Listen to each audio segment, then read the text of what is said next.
High বন্ধুরা, welcome to my channel honours blog. তো চলে আসলাম আবার দুপুরে রান্নাবান্না নিয়ে। আজকে দুপুরে করছি ডিম। তো এখানে নিয়ে নিয়েছি 4টে ডিম। আমি একটা খাবো এখন দুপুরে, আর রাতের জন্য রেখে দেবো 3টে। আর আমার ছেলের জন্য করছি মাছের ঝোল।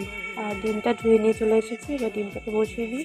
একদিকে ভাত বসিয়ে দিয়েছি আর একদিকে করছি এই কাজগুলো। নাহলে হবে না, আমার ছেলে উঠে পড়বে। আর ওর জন্য মাছের ঝোল করে দেবো পাতলা করে, পেঁপে দিয়ে আলু দিয়ে ভেজে করে দিয়েছি। পেঁপে আলু আর আদা জিরে দিয়ে দিয়েছি, হালকা করে পাতলা করে ঝোলটা করে দেবো।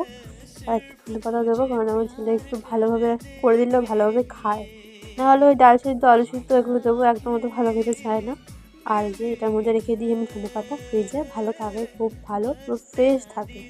আর অনেকটা ধনেপাতা কেটে নিয়েছি, একটু ডিমের ঝোলে দেবো আর ওর মাছের ঝোলে একটু দিয়ে দেবো। তো শীতকালে ধনেপাতাটাই তো ভালো লাগে, তাই না বলো, সব রান্নায়।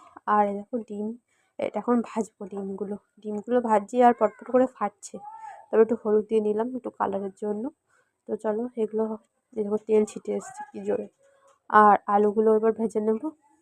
তারপরে ভাবলাম শুধু কি ডিমের ঝোল করবো, একটু পেঁয়াজ কলি ভেজে নিই। পেঁয়াজ কলি আলু সিম দিয়ে ভেজে নিই, এটা একটু নুন মাখিয়ে রাখলাম। তো ডিমের ঝোলটা আলুগুলো ভেজে তারপরে ওটা বসিয়ে দেবো।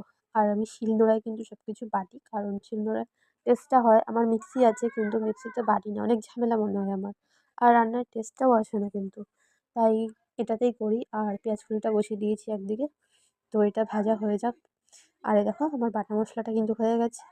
আর ডিমের ঝোলটা বসিয়ে দিয়েছি। আমি কিন্তু কোনো রেসিপি শেয়ার করছি না, জাস্ট একটু তোমার সাথে ভিডিওর জন্য করছি। আর এই দেখো আমার ছেলে এখনও ঘুমাচ্ছে, 1টা বাজে, 1টার বেশি হয়েছে, এখন ওটার নাম নেই। আর এই দেখো দেখছে আমি এসেছি কিন্তু এখনও উঠবে না, দেখো যে শুয়ে রয়েছে। ওর ঘুমটা ঠিকঠাক হয়নি, একটু পরে আবার আমরা চল তুই ঘুমা, আমি একটু রান্না করে নিই। চলো, এখানে ডিমের ঝোলটা অনেকটা কষে এসেছে। আর পটাপট এবার আলু দিয়ে দিলাম। আলু দিয়ে ভালো করে কষিয়ে নেবো। আর ও কিন্তু উঠে গেছে। তো ওই যে কোলে নিয়ে কিছুক্ষণ বাইরে পায়চারি করছিলাম, শুয়ে আছে। তো এই যে ঘুমের চোখে দেখো চোখগুলো কেমন লাগছে, আর চুলগুলো এত বড় হয়েছে না, ঝুঁটি বেঁধে দিয়েছি। তো চলো ডিমের ঝোলটাও আমার অনেকটা কমপ্লিট হয়ে গেছে, একটু জল দিয়ে দিলাম, একটু এটা ফুটতে থাকুক।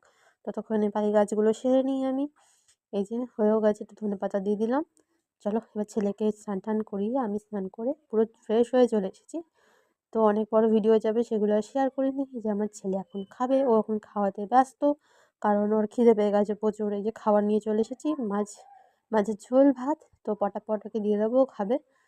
তো টাটা। তো তোমরা সবাই জানিও ভিডিওটা কেমন লাগলো, যদি ভালো লাগে অবশ্যই লাইক কমেন্ট শেয়ার করে দিও। টাটা বাই বাই, সবাই ভালো থেকো।